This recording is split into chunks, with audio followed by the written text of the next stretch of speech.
Galaxy News Hour Live. संसारका लोकतान्त्रिक कहलाउने यस्ता मुलुक बिरलै भेटिएलान् जहाँ आँखै अगाडि निहत्था आफन्तलाई अराजक समूहले आक्रमण गर्छ, नृशंस तवरले हत्या हुन्छ। एक होइन 27 जनालाई कुटी कुटी भाला रोपी क्षत विक्षत हुने गरी मारिन्छ अनि तिनका पीडित व्यथित आफन्तहरू न्यायको भिख माग्दै 17 वर्षसम्म गिडगिडाउँदै हिँड्नुपर्छ। स्पष्टसँग चिनिने आरोपीहरूको नाम र हुलिया सहित किटान गरेर प्रहरीमा दिँदा पनि जाहेरी दर्ता हुँदैन, बरु उल्टै पीडितलाई देशका ठूला पार्टीका ठूला नेताले फोन गरेर चुप लाग्न निर्देशन दिन्छन्, अनेक प्रलोभन देखाउँछन्, जालझेल गर्छन्, चेतावनी दिन्छन्, तर अन्यायलाई दबाएर कतिन्जेल दबाउन सकिन्छ र? पीडितहरू सडकमा आए, राष्ट्रिय मानवाधिकार आयोगले समेत दबाब दियो। अन्ततः सरकार ती पीडितको जाहेरी दर्ता गर्न तयार भएको छ। यो प्रसङ्ग हो 2063 चैत 7 गते रौतहटको गौरमा भएको नरसंहारको। ती मारिनेहरू माओवादी कार्यकर्ता थिए भने आक्रमण गर्नेहरूलाई तत्कालीन मधेसी जनअधिकार फोरमले संरक्षण गरेको थियो। यसको नेतृत्व हालका जनता समाजवादी पार्टीका उपाध्यक्ष उपेन्द्र यादवले गरेका थिए। माओवादी अध्यक्ष दाहाल र जसपा अध्यक्ष यादवले पटक पटक सत्ता साझेदारी गरेका छन्। अहिले पनि एउटै थालमा सत्ताको स्वाद लिइरहेका छन्।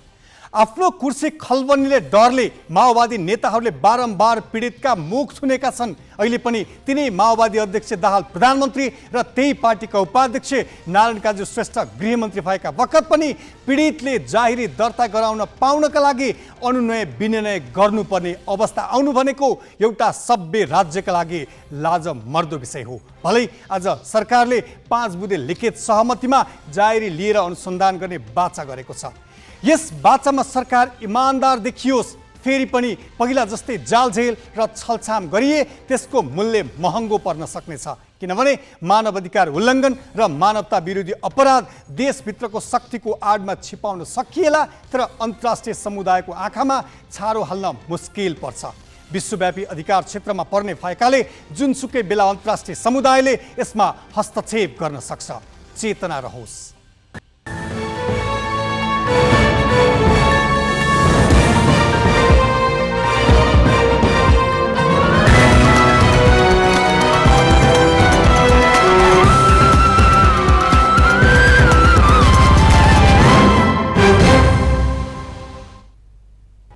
नमस्कार, यो हो गैलेक्सी न्यूज आवर। अब हेडलाइंस।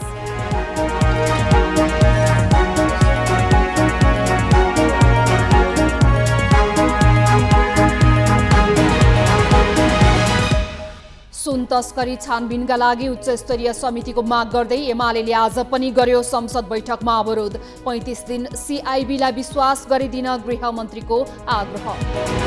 भीषण वर्षाका कारण काठमाडौँ उपत्यका सहित देशका विभिन्न भागमा बाढी र पहिरोको प्रकोप। 3 जनाको मृत्यु। मकवानपुरमा एकै परिवारका 6 जना बेपत्ता। गौर हत्याकाण्डका आरोपी विरुद्ध जाहेरी लिएर अनुसन्धान अघि बढाउने सरकारको वाचा। गृह मन्त्रालयमा पीडितसँग 5 बुँदे सहमति। आन्दोलन फिर्ता। भारतीय संसदमा मोदी विरुद्ध विश्वास प्रस्तावमा छलफल सुरु। विपक्षी भन्छन् मणिपुर घटनामा मोदी संवेदनहीन। 9 वर्षमा 9 पटक राज्य सरकार विघटन गरी संघीयताकै धज्जी उडाइयो। र भुटानको पारो फुटबल क्लबलाई 3-2 गोल अन्तरले हराउँदै मचिन्द्र क्लब एएफसी कपको पहिलो प्लेअफमा विजयी। दोस्रो चरणमा भारतको मोहन बगानको सामना गर्ने।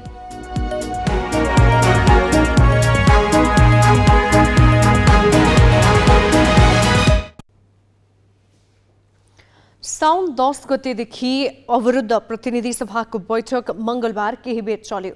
सुन तस्करी प्रकरणमा गृहमन्त्री नारायण काजी श्रेष्ठले जवाफ दिने भएपछि संसद चल्न दिन प्रमुख प्रतिपक्षी नेकपा एमाले पनि सहमत भए। तर गृहमन्त्री श्रेष्ठले जवाफ दिनु अघि नै दलहरू आरोप प्रत्यारोपमा उत्रिए। विभिन्न बहानामा संसद बन्द भएकोमा राष्ट्रिय स्वतन्त्र पार्टी र राष्ट्रिय प्रजातन्त्र पार्टीले आपत्ति जनाउँदा कांग्रेस, एमाले अनि माओवादी लगायतका दलहरू एकअर्काप्रति आरोप प्रत्यारोपमा उत्रिरहे।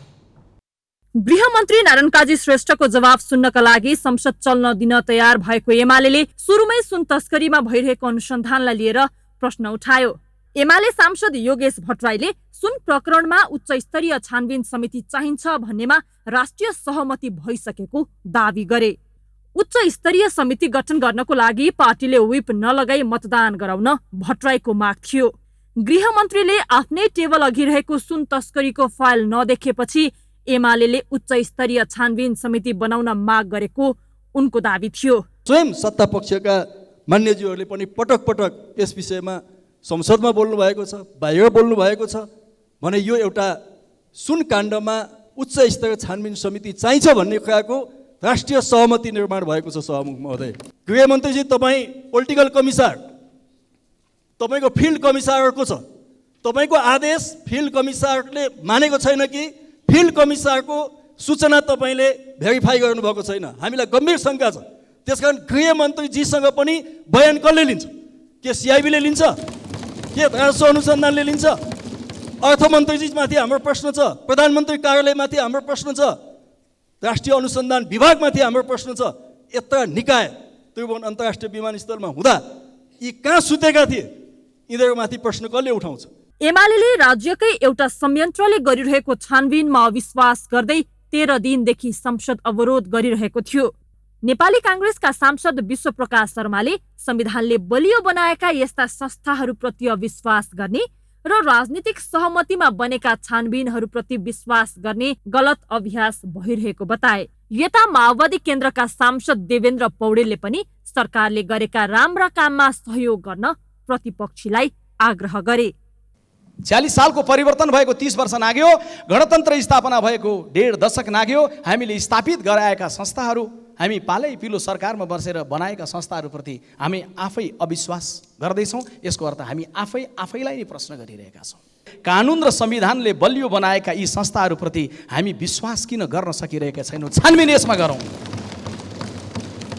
हामी कस्तो लोकतन्त्र बनाउन चाहन्छौँ जुन लोकतन्त्रमा राजनीतिक दलहरूको बिचमा हाम्रो बिचमा समझदारी हुन्छ र कुनै छानबिन हुन्छ, अनि लोकतान्त्रिक संविधानले परिकल्पना गरेका संस्थाहरू चाहिँ ठुलो हेरेर हाम्रो छानबिनलाई हेरेर पर्खेर बस्छन्। हामी कस्तो समाज, हाम्रो कस्तो राज्य प्रणाली बनाउन चाहन्छौँ? योभन्दा पहिला पनि त सरकार थियो सम्माननीय सभामुख महोदय, योभन्दा पहिला पनि त गृहमन्त्री हुनुहुन्थ्यो, तर सुन आउने जाने त भएकै रहेछ, सुनको व्यापार त त्यहाँ भएकै रहेछ। तर यही सरकारले खोजेर, यही सरकारले सार्वजनिक गरेर यो प्रकरण रोक्नुपर्छ भनेर आएको कुरालाई माननीय प्रतिपक्षजी, माननीयज्यूहरूलाई म अनुरोध गर्न चाहन्छु, तपाईँहरूलाई स्वागत गर्नको निम्ति, यो प्रकरणलाई सहयोग गर्नको निम्ति तपाईँहरूलाई केले छेक्यो? राम्रो कामलाई त राम्रो भन्न सक्नु पर्यो नि। सुन तस्करी प्रकरणमा एमाले उच्च स्तरीय छानबिन समितिको माग गरे। यता 3 दलका शीर्ष नेता पटक पटक छलफलमा बसे। घरि सिंहदरबार त घरि बालुवाचारमा भएका बन्द कोठाका छलफलमा के भए कहिल्यै बाहिर आएन।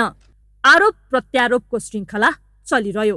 अन्य दलका सांसदले पनि सोही लय समाते। अर्थात् 13 दिनपछि चलेको संसदको आकस्मिक समय एक अर्कालाई हिलो छ्यापाछ्यापमै बित्यो। सृजना घिमिरे, ग्यालेक्सी 4K, काठमाडौँ। लामो अवरोधपछि चलेको संसद बैठकमा बोलेका उपप्रधान तथा गृहमन्त्री नारायण काजी श्रेष्ठले उच्च स्तरीय छानबिन समिति गठन सम्बन्धी मागमा सरकारी संयन्त्रले अनुसन्धान गरिरहेको विषयमा शङ्का नगर्न आग्रह गरे।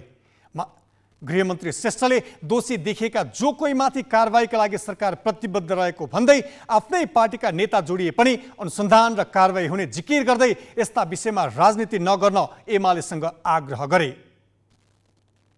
अनुसन्धान गर्छ र उसैले अभियोजन गर्न सक्छ, त्यसलाई नै दिन पर्यो नि। अहिले त त्यो भएन। त्यहाँ दुर्नियत देखा पर्यो अपराधी लुकाउने भने, त्यस पछाडि ल नयाँ सिराबाट जाउँ भनेर बहस गर्नु उपयुक्त हुने होइन र? केही मुद्दामा राष्ट्रिय सहमति कायम गरौँ। सुशासनको मुद्दामा राष्ट्रिय सहमति कायम गर्यो भने यो देशले विकासको प्रक्रियामा फड्को मार्छ। त्यसलाई त्यहाँ राष्ट्रिय सहमति कायम गरौँ। भागभण्डा गर्ने खानेमा होइन।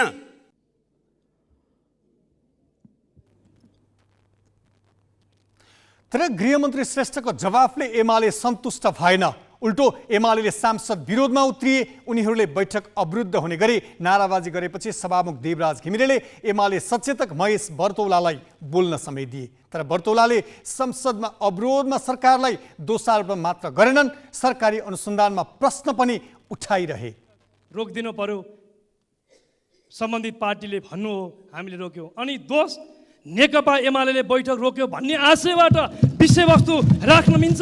अनि मैले पहिल्यैदेखि चाहेको थिएँ, म यहाँ आएर जवाफ दिन पाइनँ मन हुँदाहुँदै भनेर यस्तो कुटिल तर्क संसदको रोस्टरबाट गृहमन्त्रीले भन्न मिल्छ। सडकबाट समाउँदै थियो, राजस्वको अधिकारीले भन्यो यो सुन आउने कुरा 10 दिन पहिला थाहा थियो, प्रधानमन्त्रीलाई हामीले सूचना दिएका थियौँ। राजस्वको अधिकारीले भन्नुभयो प्रधानमन्त्रीलाई सूचना थाहा हुन्छ, गृहमन्त्रीज्यूलाई थाहा हुन्छ कि हुँदैन, अर्थमन्त्रीलाई थाहा हुन्छ कि हुँदैन। यदि प्रधानमन्त्रीलाई थाहा भएको कुरा गृहमन्त्री र अर्थमन्त्रीलाई थाहा हुन्छ भने गृहमन्त्री मातहतको सुरक्षा संयन्त्रबाट कसरी सडकमा आइपुग्यो त्यो सुन, भन्सार चेक जहाँ छलेर कसरी त्यो सुन सडकमा आयो। त्यसकारण हामीलाई शङ्का गृहमन्त्री र अर्थमन्त्रीप्रति पनि छ। यहाँ छानबिन गर्नुपर्छ हो, यहीँनिर हो। आजसम्म सिआइबीले, आजसम्म राजस्व अनुसन्धान विभागले अर्थमन्त्री र गृहमन्त्रीलाई पनि अनुसन्धानको घेरामा ल्याएको भए हामी उच्च स्तरीय छानबिन समितिको माग गर्दैन थियौँ। आज उहाँहरूको प्रभावमा, सरकारको प्रभावमा आज सिआइबीलाई राख्न खोजिएको छ, राज्यको संयन्त्र राख्न खोजेको छ। त्यसकारण स्वतन्त्र निष्पक्ष छानबिन समितिको माग हामीले उठाएका हौँ। बर्तौलाको सम्बोधनपछि एमाले सांसद फेरि नाराबाजीमा उत्रिएपछि सत्तारूढ काङ्ग्रेस सांसद समेत प्रतिवादमा उत्रिए। त्यसपछि सभामुख घिमिरेले संसद बैठकका कार्यसूची हटाउँदै भोलिसम्मका लागि बैठक स्थगित भएको घोषणा गरे।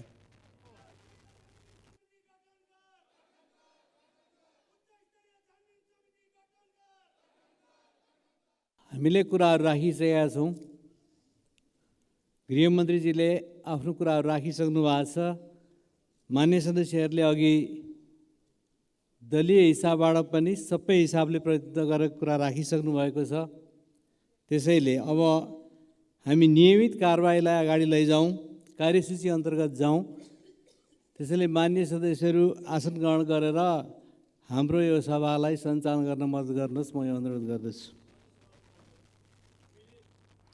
प्रमुख प्रतिपक्षी र संसदको दोस्रो ठूलो दल हो नेकपा एमाले। सरकारका काम कारबाहीलाई सूक्ष्म ढङ्गले निगरानी गर्दै गलत कामको खबरदारी गर्नु उसको मुख्य दायित्व हो। तर उसले एकातिर साना बहाना बनाएर संसद अवरोधको अस्त्र प्रयोग गर्ने र अर्कोतिर विभिन्न नियुक्तिमा सरकारसँग वाक खोज्ने दोहोरो चरित्र देखाइरहेको छ।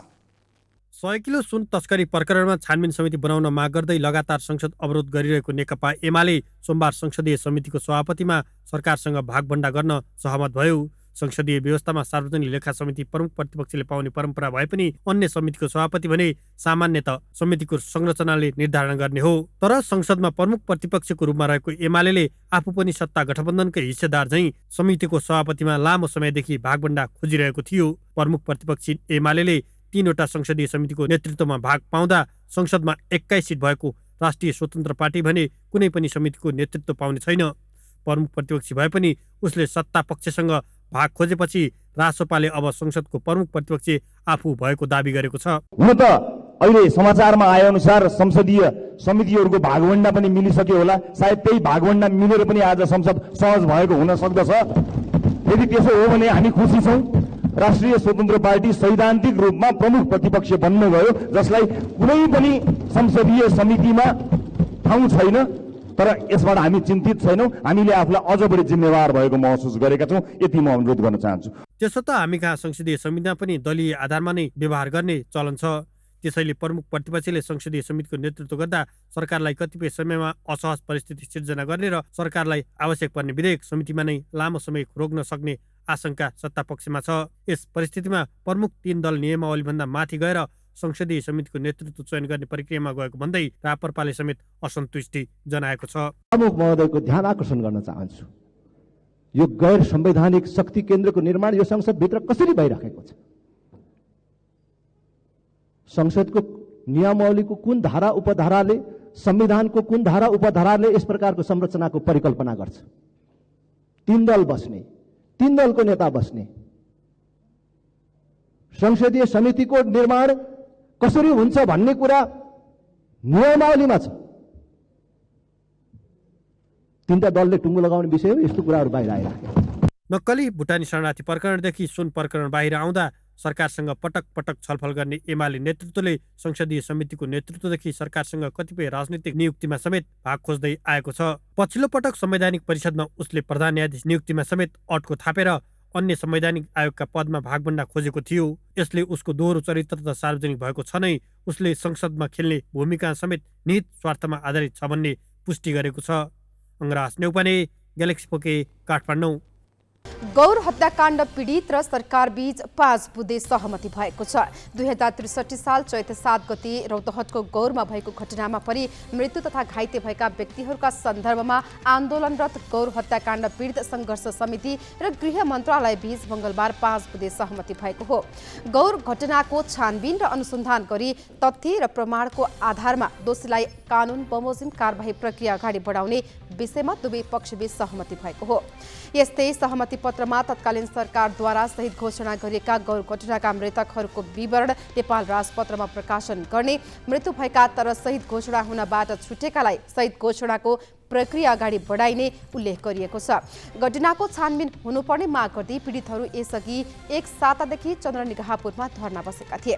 2063 चैत 7 गते गौरस्थित राइस मिल चौरमा फोरम र माओवादी बीच झडप हुँदा 27 जनाको ज्यान गएको थियो। मृतकका परिवारले राज्यबाट 9 महिनापछि 10 लाख रुपैयाँका दरले क्षतिपूर्ति पाएका थिए।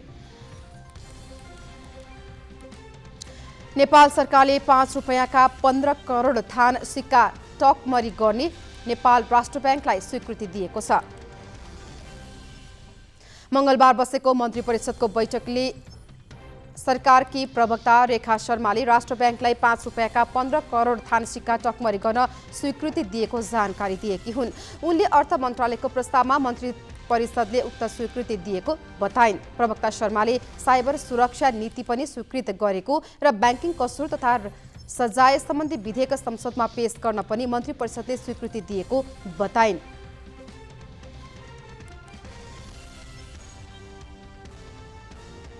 प्रस्तावित प्रधान न्यायाधीश विशम्बर प्रसाद श्रेष्ठको संसदीय सुनवाई प्रक्रिया सुरु भएको छ। मङ्गलबार सिंहदरबारमा बसेको संसदीय सुनवाई समितिको बैठकले प्रस्तावित प्रधान न्यायाधीश श्रेष्ठ विरुद्ध उजुरी दिन आह्वान गरेसँगै सुनवाई प्रक्रिया सुरु भएको हो।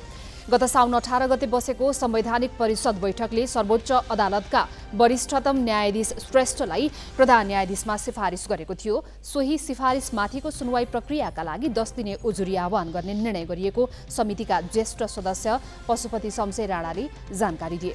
हरिकृष्ण कार्की उमेर हदका कारण गत साउन 20 गते प्रधान न्यायाधीशबाट अवकाश भएपछि अहिले श्रेष्ठ कायम मुकायम प्रधान न्यायाधीश छन्। अब संसदीय सुनवाईबाट उनको नाम अनुमोदन भएपछि राष्ट्रपतिले नियुक्त गर्ने संवैधानिक व्यवस्था छ। प्रस्तावित विद्यालय शिक्षा ऐन 2080 को विधेयकप्रति निजी विद्यालयका सञ्चालकहरूले विरोधमा उत्रने भएका छन्। प्रस्तावित विधेयकमा समावेश गरिएका विषयहरूमा आपत्ति जनाउँदै प्याप्सन, एनप्याप्सन र हिसामले संयुक्त रूपमा विरोधका कार्यक्रम घोषणा गरेका छन्। उनीहरूले देशभर विद्यालय बन्द गर्ने घोषणा पनि गरेका छन्। मङ्गलबार आयोजित पत्रकार सम्मेलनमा उनीहरूले बुधबार स्थानीय सरकार, जिल्ला प्रशासन कार्यालय, शिक्षा विकास तथा समन्वय इकाइ र प्रदेश मन्त्रालयमा ज्ञापन पत्र बुझाउने, बिहिबार प्रदर्शन गर्ने, शुक्रबार सरकारवाला पक्षबीच अन्तर्क्रिया तथा छलफल गर्ने बताएका छन्। भदौ 1बाट अनिश्चितकालीन विद्यालय बन्द तथा विद्यालयका सवारी साधन सार्वजनिक स्थलमा पार्किङ गर्ने धम्की दिएका छन्। विधेयकले कम्पनी मार्फत सञ्चालित विद्यालयहरूलाई 5 वर्षभित्र गुठीमा रूपान्तरण र दायित्व फरफारक गर्न भनेपछि निजी क्षेत्रले विरोध जनाएको हो। बाँकी प्रसङ्ग नवराज पाण्डेबाट। सोमबार रातिदेखि परेको अविरल वर्षाका कारण देशभर बाढी पहिरोको जोखिम बढेको छ। नदीको बहाव बढेपछि धेरै स्थानका बस्तीमा बाढी पसेको छ। केही ठाउँमा पहिरोमा परि मानवीय क्षति समेत भएको छ। मुख्य राजमार्गहरूका ठाउँमा अवरोध भएको छ। रातिदेखि भीषण वर्षा आएपछि देशका विभिन्न ठाउँमा बाढी र पहिरोले सतायो। अविरल वर्षापछि काभ्रेको खानीखोला गाउँपालिका र मकवानपुरको बागमती गाउँपालिकाको सिमानामा पर्ने सिर्के दोभानमा खसेको पहिरोमा पुरिएर 1 जनाको मृत्यु भएको छ भने एकै परिवारका अन्य 6 जना बेपत्ता छन्। खानीखोला गाउँपालिकाका अध्यक्ष इन्द्र बहादुर थिङका अनुसार पहिरोमा खानीखोला 5 का अकल बहादुर स्याङतानकी श्रीमती शान्ति मायालाई पहिरोमा पुरिएको अवस्थामा उद्धार गरी नजिकैको स्वास्थ्य चौकी लगिएको थियो, तर उनलाई बचाउन सकिएन। अकल बहादुर सहित उनका छोरी शीला, ज्वाइँ जीवन पहरी, नाति मिलन पहरी, नातिनी दिव्या पहरी र पाहुना आएका सिन्धुली हरिहरपुरका पासाङ घिसिङ बेपत्ता छन्। दिनभरि उनीहरूको खोजी गर्दा पनि कुनै अत्तोपत्तो लागेन।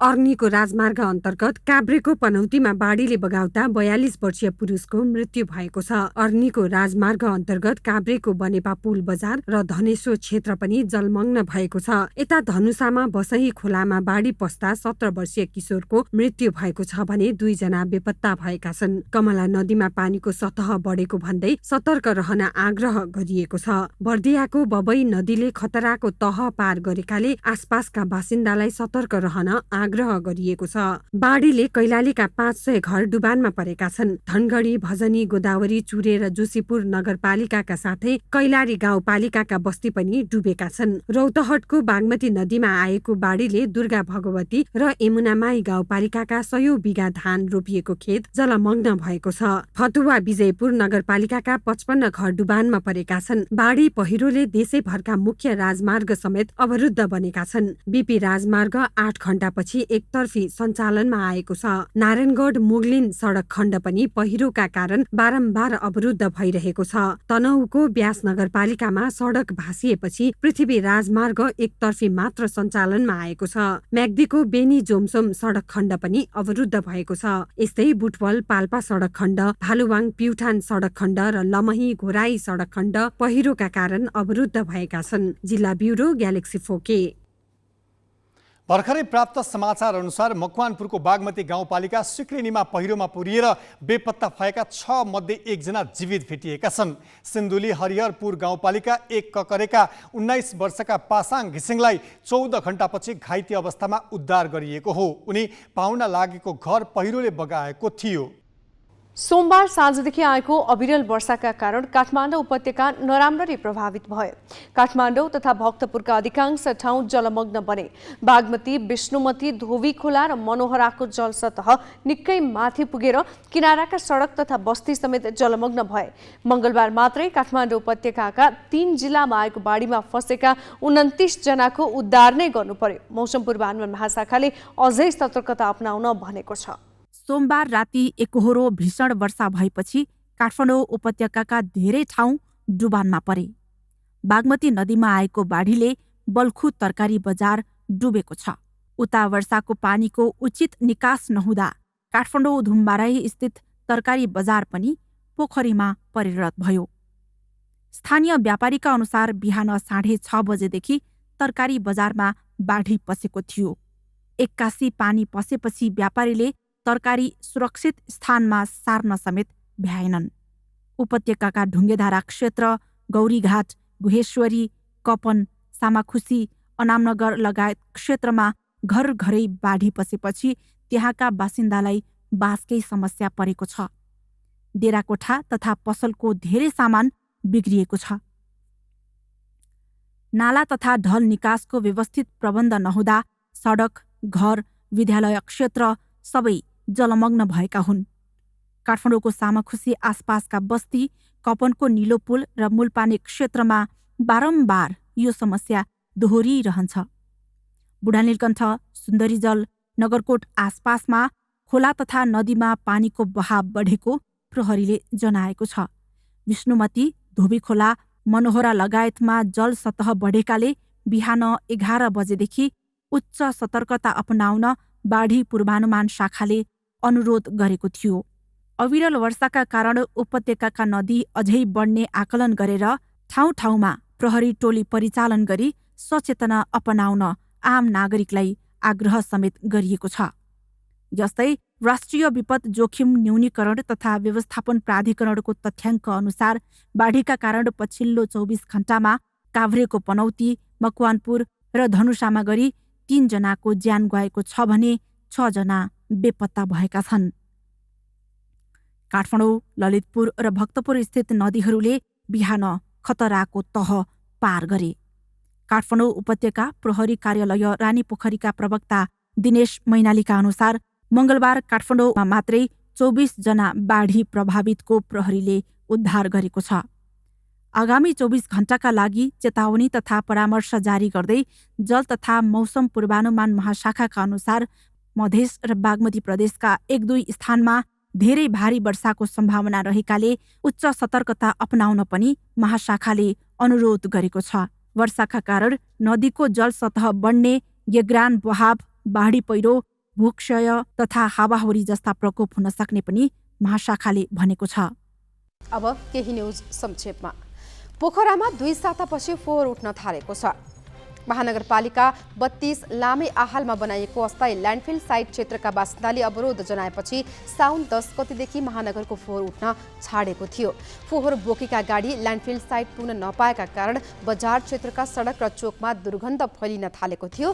सोमबार जिल्ला सुरक्षा समितिका अध्यक्ष समेत रहेका प्रमुख जिल्लाधिकारी वासुदेव घिमिरेको अध्यक्षतामा बसेको बैठकले मंगलबारदेखि फोहोर व्यवस्थापन लामी आहालमा लगेर व्यवस्थापन गर्ने निर्णय गरेको थियो। आजदेखि फोहोर उठाउन थालिएको हो। लामी आहालमा 6 महिनादेखि फोहोर फाल्न थालिएको थियो। सेती नदी किनारमा योजना बिनै बस्तीको नजिक फोहोर फालिएको भन्दै महानगर विरुद्ध अदालतमा मुद्दा परेको छ। स्थानीयको अवरोध गरेपछि फोहोर सडकमै थुप्रिएको थियो। भारतीय संसदमा प्रधानमन्त्री नरेन्द्र मोदी विरुद्धको विश्वासको प्रस्तावमाथि छलफल सुरु भएको छ। मंगलबार सुरु छलफलमा सहभागी सांसदहरूले मणिपुर घटनामा मोदी संवेदनहीन भएको 9 वर्षमा 9 पटक राज्य सरकार विघटन गरी संहिताकै धज्जी उडाएको लगायतका आरोप लगाएका छन्। उत्तर प्रदेशको मैनपुरी लोकसभा सांसद डिम्पल यादवले सत्तारूढ दलका मन्त्रीहरूले राजस्थान, गुजरात र छत्तीसगढमा महिलामाथि जघन्य अपराध भइरहेको विषयमा छलफल गर्नुपर्ने बताइन्। मणिपुरमा भएको घटना निकै संवेदनशील भए पनि यसबारे सरकार मौन हुनुले सरकार कति अहंकारी छ भन्ने प्रश्न भएको टिप्पणी गरिन्। उनले उत्तर र मध्य प्रदेशको पनि चर्चा गर्नुपर्ने बताइन्। उत्तर प्रदेशमा हरेक 3 घण्टामा एक महिला शारीरिक उत्पीडनको शिकार हुनु परेको तथ्याङ्क प्रस्तुत गर्दै यादवले यस विषयमा मोदी सरकार कति पनि गम्भीर नभएको टिप्पणी गरिन्। यसैगरी अविश्वासको प्रस्ताव पेश गरेका कांग्रेसका गौरव गोगोईले प्रधानमन्त्री मोदी अहिलेसम्म मणिपुर किन नगएको र त्यहाँको हिंसाको बारेमा किन मौन बसेको भन्दै प्रश्न गरे।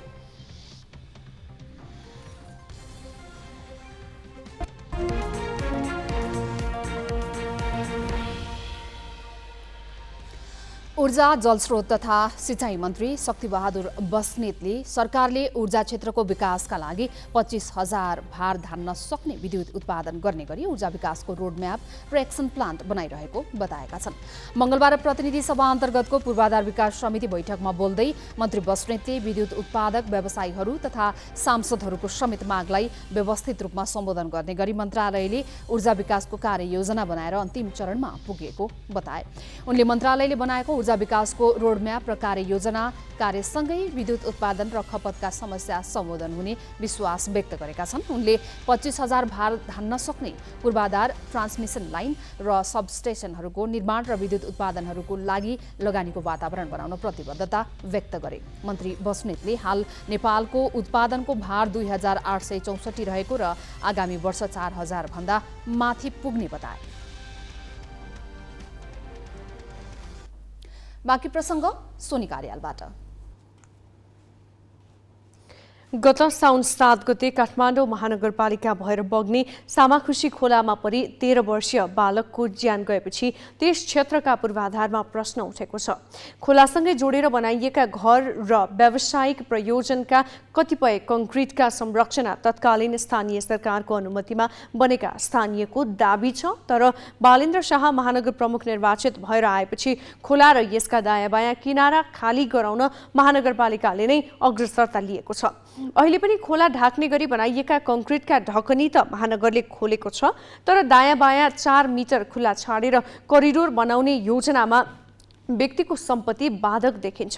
यस्ता संरचना पनि हटाउन लागेको महानगरपालिकाले खोलाको बहावलाई प्राकृतिक लयमा नफर्काउने हो भने थप मानवीय तथा भौतिक क्षति बेहोर्नुपर्ने चेतावनी दिएको छ।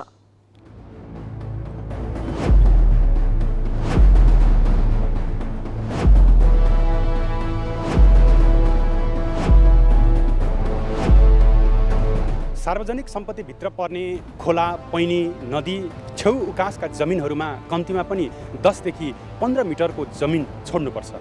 सार्वजनिक स्थानमा सार्वजनिक सम्पत्तिले चर्चेका त्यो ठाउँहरू खाली छोड्नका लागि काठमाडौँ महानगरपालिका भित्रका यस्ता संरचनाहरू बीचमा निकै नै कन्जुसाइ गरिन्छ।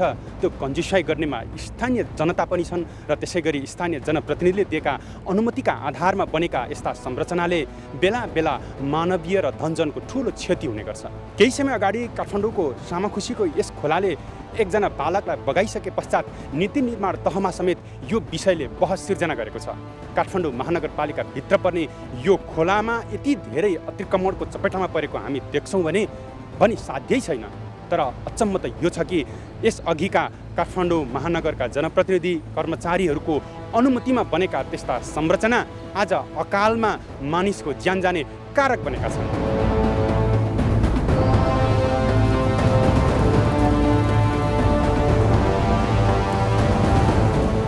सार्वजनिकको यो खुलाको एउटा चाहिँ खोलो हो, फराकिलो रूपको खोलो हो। यसमा चाहिँ दुवै थरीबाट मिच्दै आएर यो चाहिँ व्यक्तिगतमा गयो। अनुमति ओडाबाट लिएको हो बाटोको लागि भनेर, अनि पछि यो ढल दुर्गन्धित हुँदै गएपछि चाहिँ अनि सबै छोप्दै सबैले जानुभएको आफ्नो व्यक्तिगत लगानीमा। छोप्न अनुमति लिएरै ओडाबाटै लिएको हो। ओडाबाट अनुमति लिएको अनि नक्सा पास गरेर घर बनाउन चाहिँ नगरपालिकाबाट लिएको हो। अनि सम्पन्न अब हामीले घर सम्पत्ति कर तिरिराखेका छौँ, बाल कर तिरिराखेका छौँ, भवन सम्पन्न लिइराखेका छौँ, सबै हामीले नगरपालिकाबाट गराइराखेका छौँ। घरको क्षतिपूर्ति, जग्गाको मुआवजा यति दिनुपर्छ। त्यो दिइसकेपछि सम्पूर्ण मन्त्रालय सम्पूर्ण चाहिँ प्राविधिकहरू आएर छलफल गरेर नाप जाँच गरेर एउटा चाहिँ नि प्याकेजमा चाहिँ तरिकाबद्ध रूपले चाहिँ डिपिआर तयार पारेर कार्यक्रम गर्नुपर्ने हुन्छ।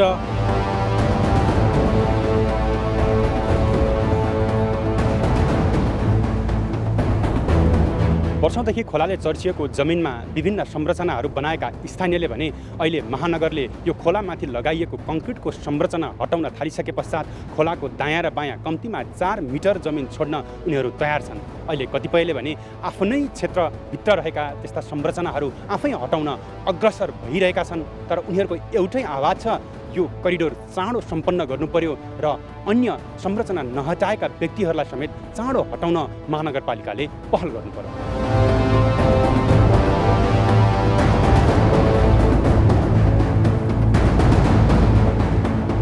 चाँडै गरिदिए राम्रो, किनभने अहिले सेफ छैन, किनभने धेरै डेन्जर छ अहिले। यहाँ त अलिअलि हुन्छ, त्यहाँ त बाटो र खोला एकदम लेभलमा छ, त्यो एउटा पनि भयो। अनि अब 4 मिटर छोड्ने टाइममा मेरो त खाली जग्गा हो होइन, खाली जग्गा। अब सबले घरपट्टिलाई पनि सोधेर गर्दाखेरि छोडिदिनु, सरकारलाई चाहिने छोडिदिनु भनेर मैले त चाँडै छोडिदिएँ। अब उहाँले पनि छोड्ने प्रोसेसमा छ। यहाँ हाम्रो पुल थियो 7-8 लाख लगाएर पुल बनाएको हामीले, त्यो त भत्कियो। तर भत्किए पनि अब महानगरले चाहिँ छिटो र छरितो चाहिँ हामी त करिडोर पनि हामी दिन्छौँ, नदिने होइन। तर यसरी भत्ताभुङ्ग बनाएर चाहिँ राख्नु त मिलेन। त्यही भएर चाहिँ हामीलाई गाह्रो भएर छ। यो तत्काल चाहिँ जति सक्दो छिटो 1-2 महिनाभित्रमा यो क्लियर त्यो ऊ पनि हुनु पऱ्यो, ढल पनि हुनु पऱ्यो, बाटो पनि हुनु पऱ्यो।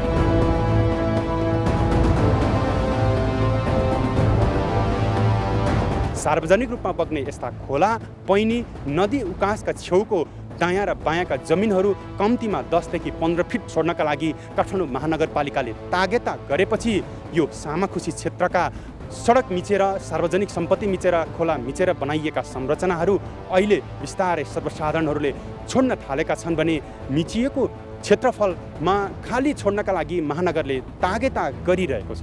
यो सामाखुसीको विभिन्न समयमा विभिन्न मापदण्डहरू लागू भएको छ। 1 मिटरको मापदण्ड, 4 मिटर, 6 मिटर र 8 मिटर। यहाँले अहिले जुन प्रश्न राख्नुभयो त्यो 1 मिटर मापदण्ड लागू भएको अवस्थामा हो। उहाँले 2065 सालभन्दा अगाडि 1 मिटरको मापदण्ड फलो गरेर उहाँहरूले आफ्नो नक्सा पास गरेर घर बनाउनु भएको छ। अहिले उहाँहरूले माग यो भवनको क्षतिपूर्ति र जग्गाको मुआवजाको कुरा राखिरहनु भएको छ। हामी अहिले अध्ययन गरिरहेका छौँ। करिब हाम्रो वडामा 10-12वटा घरहरू त्यस्तो घरहरू पर्ने देखिन्छ। मैले प्रमुखजीसँग कुरा गरेको छु, उहाँले क्षतिपूर्तिको विषयमा महानगरपालिका सकारात्मक छ र यो मुआवजाको कुरामा हामीले सङ्घीय सरकारसँग नै माग गर्नुपर्ने भएको भएर हामीले वडाबाट पत्रचार गरिसक्यौँ। ती मापदण्डहरू भएको कारणले स्थानीय त्यो आवाज उठाउनु भएको।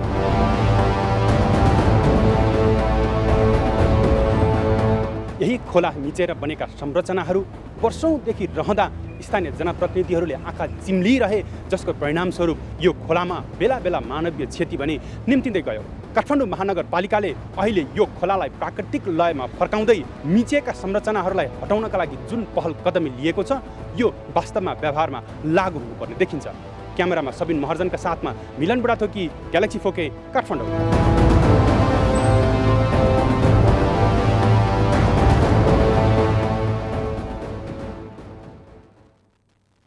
आफ्ना बालबालिकाले राम्रो पढुन् भन्ने कसलाई पो रहर हुँदैन र, तर सबै बालबालिका उसै गरी पढ्न सक्दैनन्। कतिपयले अक्षर पढ्न र लेख्न नै चाहँदैनन् भने कतिपय पढाइमा ध्यान केन्द्रित गर्न सक्दैनन्। केहीमा जति पढ्दा पनि विषयवस्तु बुझ्नै नसक्ने समस्या हुन्छ। विश्वमा करिब 15% बालबालिकामा यस्तो समस्या रहेको अध्ययनहरूले देखाएका छन्। नेपाल जस्ता विपन्न र पिछडिएको समुदायमा यो दर झन् उच्च हुन्छ। यस्ता बालबालिकालाई अरूसँग तुलना गरेर उल्टै गाली र पिट्ने गरिएको पनि पाइन्छ। यसले उनीहरूको विकासमा झन् नराम्रो असर गर्छ। अझ भएको क्षमता पनि दमित भएर बस्छ। बालबालिकामा पढाइमा केन्द्रित हुन नसक्ने समस्या किन हुन्छ त? र तिनलाई कसरी सिकाइमा अभिप्रेरित गर्न सकिन्छ त? हामीले यी प्रश्नको जवाब वासिङ्टन DC अमेरिकाको राज्य सुपरिन्टेन्डेन्ट अफ एजुकेसनमा नीति विश्लेषक भएर काम गरिसकेका शिक्षाविद होमराज आचार्यसँग खोजेका छौँ। लर्निङ डिसेबिलिटी भनेको विद्यार्थीहरूको सिकाइमा देखिएको समस्या हो। जस्तै अब कुनै विद्यार्थीलाई सर पढ्दाखेरि हैन त्यो अक्षरहरू नाच्ने, अक्षरहरू हराउने, अक्षरको कलर चेन्ज हुने, त्यस्तो किसिमको चाहिँ अनुभूति हुन्छ, तर अरूलाई त्यो हुँदैन हैन। तर त्यो विद्यार्थीले के गर्छ कि अब उसलाई त त्यो यस्तै होला सबैलाई भन्ने सोध्छ नि त। त्यसले गर्दाखेरि उसले क्वेसन गर्ने कुरा भएन। त्यसलाई हामी चाहिँ डिस्लेक्सिया भन्छौँ। अब यसको चाहिँ पहिचान गर्नको लागि कम्तीमा पनि अब एकदम सानो उमेरमा त अप्ठ्यारै हुन्छ हैन। किनभने अब त्यो अब लर्निङ भनेको केटाकेटीलाई पढ्ने लेख्ने, अब हामीले किन्डरगार्टनदेखि सबैले एकैचोटि वात्तै सिक्छ भन्ने त हुँदैन नि त। त्यसले गर्दाखेरि कम्तीमा पनि अब 2-3 क्लासमा पुगिसकेपछि हैन विद्यार्थीहरूको त्यो पढ्न सिक्ने अवस्था हुन्छ नि। जस्तै अब सबै विद्यार्थीहरूले राम्रोसँग रेगुलर वेमा पढिसके, केही विद्यार्थीहरूले पढ्न नसक्ने अवस्था रह्यो भने त्यसलाई डायग्नोसिसको प्रक्रियामा लानुपर्ने हुन्छ। सबै विद्यार्थीले लेख्न सिकिसके तर अर्को विद्यार्थी जुन त्यो राम्रोसँग पर्फर्मेन्स दिन सकिरहेको छैन नि क्लासमा, अब त्यो विद्यार्थीलाई चाहिँ उसमा लिएर जानुपर्ने हुन्छ। अनि त्यसले गर्दाखेरि लगभग अब 1 क्लासदेखि 2 क्लाससम्मबाट चाहिँ डायग्नोसिस गर्न सक्ने अवस्था रहन सक्छ। तर धेरै जसो चाहिँ अहिले रिसर्चले के देखाएको छ भन्नुहुन्छ भने धेरै जसो यो कुरा चाहिँ एडल्ट भइसकेपछि मान्छेलाई चाहिँ बल्ल रियलाइज हुने पनि अवस्था देखिया छ। मेजोरिटी मान्छेहरू जस्तै हामीले डिस्लेक्सिया चाहिँ 20% छ भन्यौँ भने 80% चाहिँ न्युरोटिपिकल हुने भयो हैन। अनि 20% चाहिँ न्युरो एटिपिकल भन्ने भयो। उनीहरूको ब्रेनको वायरिङ नै फरक ढङ्गबाट भएको हुन्छ। त्यसको अर्थ के हो भने उनीहरूले प्राप्त गर्ने इन्फर्मेसन, उनीहरूले त्यो इन्फर्मेसनलाई प्रोसेस गर्ने तरिका, त्यसपछि उनीहरूले यो समस्याहरूलाई समाधान गर्ने सोच्ने तरिका नै फरक हुन्छ के। तर त्यो तरिकासँग मिट गर्ने जुन हामीले चाहिँ शिक्षकहरू उत्पादन गरेका छौँ अथवा किताबहरू लेखेका छौँ, किताबमा इन्फर्मेसन दिएका छौँ र त्यो इन्फर्मेसनलाई प्रेजेन्टेसन गर्ने तरिका छ, त्यो त त्यहाँ भएन। त्यो नभएपछि उनीहरूले चाहिँ क्लासरुममा त्यति राम्रो पर्फर्मेन्स दिन सक्दैनन्। अनि त्यसपछि अल्छी भन्ने, त्यसपछि पढेन भन्ने, ह्यान्डराइटिङ राम्रो भएन भन्ने, अनि त्यसपछि कुट्ने, त्यो लेभलको एउटा चाहिँ उनीहरूमाथि चाहिँ हिंसा हुन्छ कि। अनि त्यसले गर्दाखेरि उनीहरू सोसाइटीमा आफ्नो स्पेसल ट्यालेन्ट हुँदाहुँदै पनि, जस्तै आइन्स्टाइनलाई पनि डिस्लेक्सिया थियो, तर अब त्यो इन्टरभिन गरिसकेपछि त्यो अनुसारको एजुकेसन उनले प्राप्त गरे हैन। त्यस्तै अब संसारमा धेरै एकदम इनोभेटिभ काम गर्ने मान्छेहरू जुन छन् तिनीहरूमा चाहिँ डिस्लेक्सिया, डिस्ग्राफिया जस्तै यो लर्निङ डिफरेन्सेस भएको देखिएको छ। त्यही भएर अहिले के भन्छ भने अहिले चाहिँ अब यो डेभलप्ड वर्ल्डहरूमा डिस्कसन के सुरु भएको छ भने 21st सेन्चुरीको एआईको जमानामा यो डिस्लेक्सिक मेथोडोलोजीबाट हामीले चाहिँ सबैलाई चाहिँ पढाउनु पर्ने हुन्छ। किनभने एकदम हाइली इनोभेटिभ ब्रेन हुन्छ हैन त्यो समुदायको। त्यसले गर्दाखेरि त्यो लेभलबाट पढाउने भयो भने यतापट्टि न्युरोटिपिकल ग्रुपलाई पनि फाइदा भयो र यतापट्टिको न्युरो एटिपिकल ग्रुप जसलाई चाहिँ लर्निङ डिसेबिलिटी छ उनीहरूलाई पनि फाइदा भयो भनिसकेपछि 100% पपुलेसनको लर्निङको इस्युजलाई एड्रेस गर्न सकिने भयो। तर अहिलेसम्म हामी कहाँ लर्निङ डिसेबल चिल्ड्रेनको कुनै पनि डेटा छैन होइन, कुनै पनि डेटा छैन। मैले यो शिक्षा विभागमा 1 महिना अगाडि पनि हाम्रो यो डिस्कसन हुँदाखेरि तपाईँहरूसँग डेटा छ कि छैन भन्दाखेरि उहाँहरूसँग स्पेसल पपुलेसनको डेटा चाहिँ छ, तर कतिजनामा डिस्लेक्सिया छ, कतिजनामा डिस्ग्राफिया छ, कतिजनामा चाहिँ डिस्क्याल्कुलिया छ, डिस्प्राक्सिया छ, एडिएचडी छ भन्ने त्यो अहिलेसम्म डायग्नोसिस नै भएको छैन। र कतिवटा शिक्षकहरू यस विषयमा चाहिँ ट्रेनिङ लिएर प्रिपेयर हुनुभएको छ भने त्यो पनि छैन। त्यसले गर्दाखेरि अहिलेको आवश्यकता भनेको अब हामीहरूले चाहिँ यो विद्यार्थीहरूलाई आइडेन्टिफाई पनि गर्ने र त्यसपछि आइडेन्टिफाई गरिसकेपछि टिचरहरूलाई पनि यही लेभलबाट उनीहरूलाई ट्रेनिङ पनि लिएर जाने भनेर हामीले शिक्षा विभागमा एउटा युनिट नै बनाउनुपर्छ भनेर मैले रेकमेन्डेसन गरिरहेको छु। त्यसले गर्दाखेरि अहिलेसम्म अफिसियली होइन, अनअफिसियली त अब तारे जमिन परको हिसाबले फिल्म हेरेर मान्छेहरूलाई यस्तो हुन्छ है विद्यार्थीहरूलाई भनेर त्यो गर्ने कुराकानीको लेभलमा चाहिँ छ, तर अफिसियली पोलिसी बनाएर फ्रेमवर्क अफ इन्टरभेन्सन बनाएर शिक्षकहरूलाई त्यही अनुसारको तालिम दिने, त्यही अनुसारको चाहिँ टेक्नोलोजी इस्टाब्लिस गर्ने। अब उनीहरूलाई त फरक ढङ्गको चाहियो नि त, जस्तै अब डिस्ग्राफिया भएको विद्यार्थी छ भने उसलाई चाहिँ कुटी ह्यान्डराइटिङ राम्रो गरा भनेर त सकिएन, ऊ त हतोत्साही हुन्छ।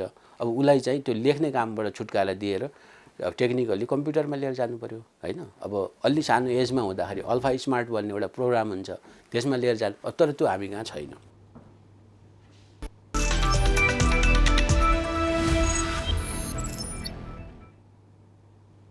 भुटानको पारो फुटबल क्लबलाई 3-2 गोल अन्तरले हराउँदै नेपालको मच्छिन्द्र फुटबल क्लब एएफसी कपको प्रारम्भिक छनौट अन्तर्गत पहिलो प्लेअफमा जित हात पार्न सफल भएको छ।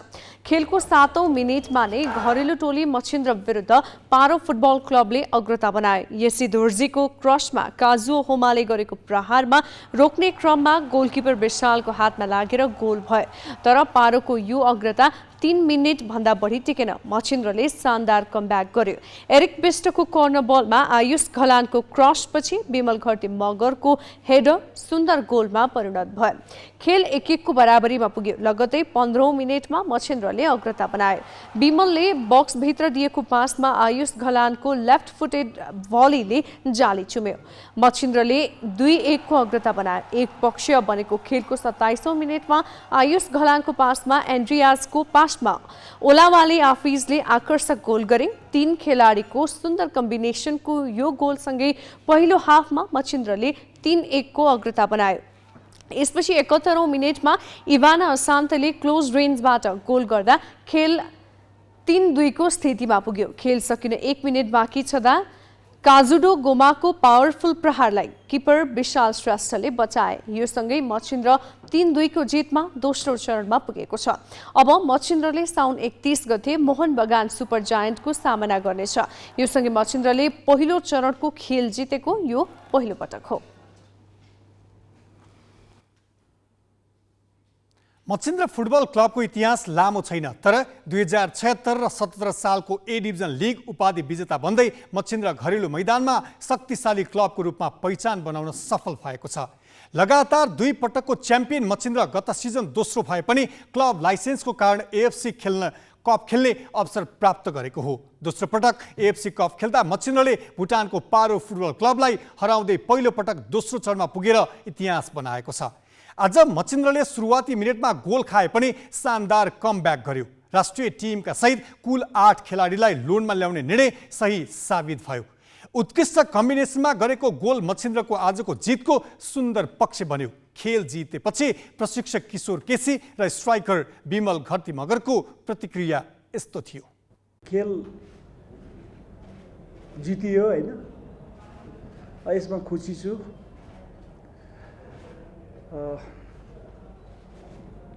सोचे जस्तो अब रिजल्ट चाहिँ अब अलिकति 2-3 हुन गयो हैन, अलिकति धेरै जित्ने इच्छा गरेको थिएँ हैन, त्यो चाहिँ सकिएन। तर अब आउने म्याचमा चाहिँ अझै मोहन बगानसँग चाहिँ अझै मेहनत गरिन्छ हामीले। फिजिकल्ली अब कस्तो नि अब 70 मिनेटसम्म त हामी ओके नै जस्तो लाग्यो हैन। त्यसपछि चाहिँ अलिकति अब धर्म आएको जस्तो कि अलिकति हैन, अलिकति अब उनीहरूको त्यो पेसहरू जुन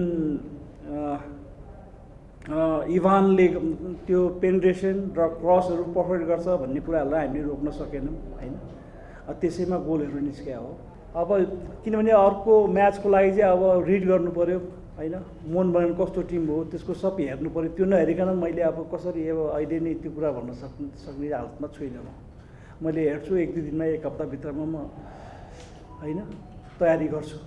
अब मेरो टार्गेट भनेको मोहन बगानसँग त्यसको टिमको के हो भन्ने कुरा म पढ्छु, त्यो अध्ययन गरेर त्यो अनुसार मेरो केटाहरूलाई लाने हो। मैले जति पनि हाम्रो प्लेयरहरू आउनु भएको छ, उहाँहरूले चाहिँ एकदमै मिहिनेत गर्नुभएको छ। एउटा टिम पनि बुस्ट भइरहेको छ क्या, जुन एउटा हामीलाई पनि पुरानो प्लेयरहरू पनि यस्तो प्लेयर आएको छ है भनेर चाहिँ एउटा राम्रो एउटा कन्फिडेन्स चाहिँ बढिरहेको छ। आजको म्याचले झन् अलिक सहज गराउँछ। जुन अब पहिला चाहिँ म मोहन बगानमा थिएँ र अहिले चाहिँ भनौँ न मसिन्द्र क्लबमा छु र एउटा बेस्ट फिलिङ चाहिँ एकदमै खुसी लागिरहेको छ खेल्नु। हाम्रो भनौँ न फ्रन्ट लाइनमा चाहिँ एकदमै कम्पिटिसन नै छ। प्लेयर जुन बेला पनि एकदमै बेस्ट खेल्ने प्लेयरहरू छ क्या, त्यसले चाहिँ हामीलाई पनि कन्फिडेन्स दिन्छ, भनौँ न टिमलाई पनि एउटा राम्रो कन्फिडेन्स दिन्छ। हामी ग्यालेक्सी न्युज आवरको अन्त्यमा छौँ। जाँदा जाँदै हेडलाइन्स।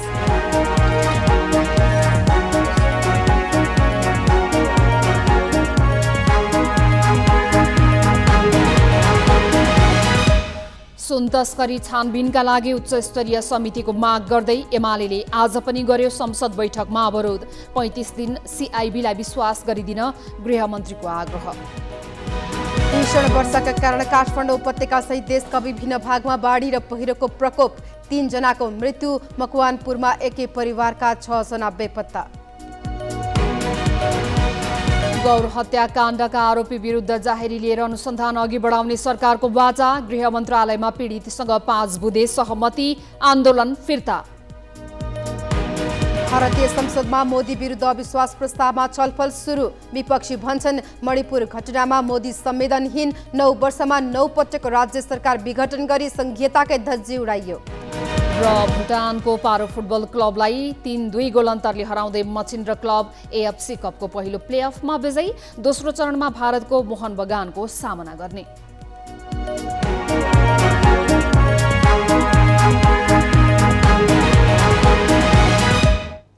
आजलाई ग्यालेक्सी न्युज आवर सकियो। नमस्ते।